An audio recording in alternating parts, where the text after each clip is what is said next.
1 লাখ মান আদিবাসী খ্ৰীষ্টিয়ান 4.5 লাখৰ পৰা 5 লাখ মুছলমানৰ ভোট আদায় কৰিবৰ কাৰণে হাগ্ৰামাই কৈ আছে আমি ইণ্ডিয়াৰ অংগীকাৰ, ৰিহন ডিমাৰীয়ে কৈ আছে আমি অকলে খেলিম। যোৱা দিনবোৰত যিটো গেম খেলি আহিলে 4.5 লাখ 5 লাখ মুছলমানৰ ভোট পাব আদায় কৰিবৰ কাৰণে, 4 লাখতকৈ বেছি বড়ো খ্ৰীষ্টিয়ানসকলৰ ভোট আদায় কৰিবৰ কাৰণে, 1 লাখতকৈ বেছি আমাৰ আদিবাসী খ্ৰীষ্টিয়ানসকলৰ ভোট পাবৰ কাৰণে এইবাৰ শিক্ষাটো পাব। কিন্তু পৃথিৱীৰ ভিতৰত আটাইতকৈ মূৰ্খ পলিটিচিয়ান আছে যদি জধা মূৰ্খ হাগ্ৰামা আছে। ইউ.জি. ব্ৰহ্মটো কি আণ্ডাৰগ্ৰাউণ্ড কয় নেকি? ইউ.জি. ব্ৰহ্ম এখেত এজন কেবিনেট মিনিষ্টাৰ, এখেতকো যদি সন্মান কৰিব নাজানে হাগ্ৰামাক আমি সন্মান কৰি কি লাভ? হয়, আমাৰ এনে মাৰ্চ এপ্ৰিল মাহত বিধানসভাৰ ইলেকশ্যন হ'বলৈ গৈ আছে। গতিকে ইয়াৰে আমাৰ প্ৰস্তুতি চলি আছে। বৰ্তমান আমাৰ 5টা জিলাৰ আমি 4টা শাখাত ভাগ কৰিছোঁ। 4টা শাখাৰে 15টা সমষ্টিক লৈ পেলাই আমি UPPL দলে কেনেকৈ আমি আগুৱাই নিব পাৰোঁ, আমাৰ ছাপৰ্টাৰসকলক লৈ পেলাই আগন্তুক MLA ইলেকশ্যনত আমি 15টাত 15টাই জিকি পেলাই কেনেকৈ চৰকাৰ গঠন কৰাত আমি আগভাগ ল'ব পাৰি, ইয়াৰে চিন্তা চৰ্চা আমি কৰি আছোঁ। সচিবালয়ত আপোনাৰ আক্ৰমণ হৈছিল কোকৰাঝাৰত, আৰু সেই কোকৰাঝাৰৰ আক্ৰমণত হাগ্ৰামা মহিলাৰীয়ে তেখেতে উল্লেখ কৰিছে যে তাত এপছু জড়িত আছে, তাত আপোনাৰ UPPL দল জড়িত থকা বুলি প্ৰত্যক্ষ অভিযোগ কৰিছে। এই অভিযোগবোৰ আপোনালোকে কি ধৰণে গ্ৰহণ কৰিছে? চাওক, এইটো এটা চৰকাৰৰ ভেকু ভাওনা হয়। চৰকাৰে যে আমাৰ অসমৰ মানুহক ট্ৰাইবেল অনাট্ৰাইবেল বিভাজনমুখী এটা চিন্তাধাৰাৰে আগুৱাই নি পেলাই তেওঁলোকে আকৌ এবাৰ প্ৰৰচনা কৰিব বিচাৰিছে জনসাধাৰণক, অসমৰ জনসাধাৰণক। এই কথাটো স্পষ্ট হৈ পৰিছে, যাৰ ফলত আজি বড়ো সমাজৰ আমাৰ যিসকল ছাত্ৰ ছাত্ৰী আছে, নট অনলি বড়ো সমাজ, আমাৰ ট্ৰাইবেল ষ্টুডেণ্ট ইউনিয়নৰ নেতৃত্বত আমাৰ কোকৰাঝাৰত যিটো কাণ্ড হৈ গ'ল, সেইটো হ'ব নালাগিছিলে। কিয়নো আইনটো হাতত তুলি লোৱাটো সকলোৰে কাৰণে ভাল নহয়, কিয়নো ভাৰত এখন গণতন্ত্ৰ দেশ। গতিকে সেইটো আমিও দুখ পাইছোঁ।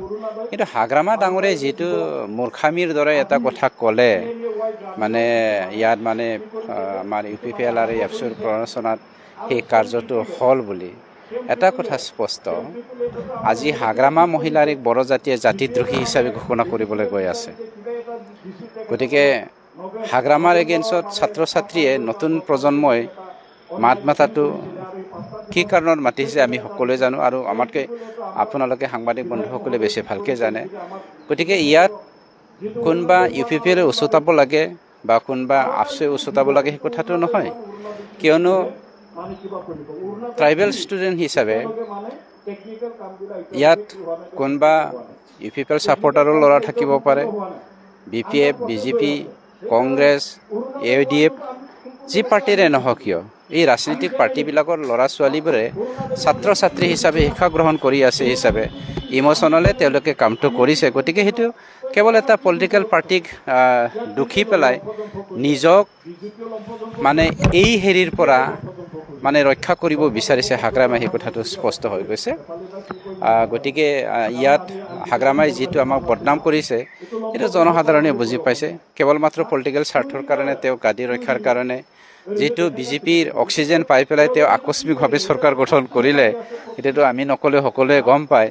গতিকে গম পাব 26ৰ ইলেকশ্যনত তেওঁ ভালকৈ শিক্ষাটো পাব। ইউ.জি. ব্ৰহ্মৰ নামো কৈছে তেখেতে, ইউ.জি. ব্ৰহ্ম আণ্ডাৰগ্ৰাউণ্ড বুলিও কৈছে তেওঁ জড়িত আছে। মই তাকেইতো কৈছোঁ, পৃথিৱীৰ ভিতৰত আটাইতকৈ মূৰ্খ পলিটিচিয়ান আছে যদি জধা মূৰ্খ হাগ্ৰামা আছে। ইউ.জি. ব্ৰহ্মটো কি আণ্ডাৰগ্ৰাউণ্ড কয় নেকি? ইউ.জি. ব্ৰহ্ম এখেত এজন কেবিনেট মিনিষ্টাৰ, এখেতকো যদি সন্মান কৰিব নাজানে হাগ্ৰামাক আমি সন্মান কৰি কি লাভ? বড়ো জাতিক মূৰ্খামি সজাবলৈ গৈছে হাগ্ৰামাই নিজে জধা মূৰ্খ হ'ল বোলে বড়ো জাতিটো মূৰ্খ নহয়তো। গতিকে এই কথাটো স্পষ্ট। নিজক বচাবৰ কাৰণে তেওঁ বহুত ফান পাতি আছে, সেইটো আপোনালোকে জনাটো ভাল। BJPৰ লগত এলায়েন্স BPF নহয় বুলি কৈছে ইতিমধ্যে তেখেতসকলে উল্লেখ কৰিছে। আপোনালোকৰ লগত নাই, এটা কথা স্পষ্ট, BJPৰ অক্সিজেন পাইতো তেওঁলোকে আকস্মিকভাৱে ইয়াত চৰকাৰ গঠন কৰিবলৈ সক্ষম হ'ল। BJPৰ ভোট এইফালে আমাৰ মাইনৰিটি ভাইসকলে, আমাৰ খ্ৰীষ্টিয়ান আৰু মুছলমান ভাইসকলে ভাবিলে UPPL দলে BJPৰ লগত এলায়েন্স থকাৰ কাৰণে আমি এনটি বিজেপি এটা ঢৌ আনি পেলাই নতুনকৈ চৰকাৰ গঠন কৰা যাওক বুলি হাগ্ৰামাক দি দিলে। হাগ্ৰামা বাহিনীক ইফালে মানে গেম খেলি পেলাই ষ্টেটৰ আমাৰ বিজেপিয়েও হাগ্ৰামাক জিকাই দিলে। এই কথাটোতো সকলোৱে জানে। আমি জাষ্ট মানে মনে মনে আছোঁ কেইদিনমান, কি গেম খেলে, কোনে কি কৰি আছে সেইটো অবজাৰ্ভ কৰি আছিলোঁ। বিজেপিৰ লগত আপোনালোকৰ এলায়েন্স থাকিব নে নাথাকিব? সময়ে ক'ব। আজিলৈকে যিটো গেম খেলি আছে, উই আৰ নট ছেটিছফাইড। কাৰ লগত? বিজেপিৰ লগত আমি ছেটিছফাইড নহয়। 26ত আপোনালোকৰ দেখা যাওক, সেইটো সময় আছে। বিজেপিৰ তৰফৰ পৰা জানুৱাৰী ডিচেম্বৰ মাহখিনিতো আৰু আছে নহয়। আজি কেইদিন 9 তাৰিখে কৈছে, যাবলৈ দিয়কচোন, জানুৱাৰী আহিবলৈ দিয়ক। নতুন বছৰৰ নতুন চিন্তাধাৰাৰে আগবাঢ়ি যাম।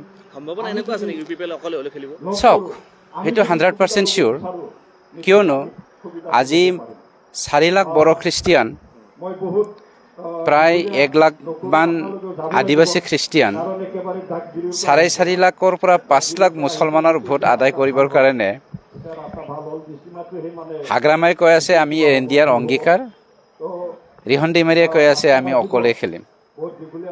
যোৱা দিনবোৰত যিটো গেম খেলি আহিলে 4.5 লাখ 5 লাখ মুছলমানৰ ভোট পাব আদায় কৰিবৰ কাৰণে, 4 লাখতকৈ বেছি বড়ো খ্ৰীষ্টিয়ানসকলৰ ভোট আদায় কৰিবৰ কাৰণে, 1 লাখতকৈ বেছি আমাৰ আদিবাসী খ্ৰীষ্টিয়ানসকলৰ ভোট পাবৰ কাৰণে এইবাৰ শিক্ষাটো পাব। কিন্তু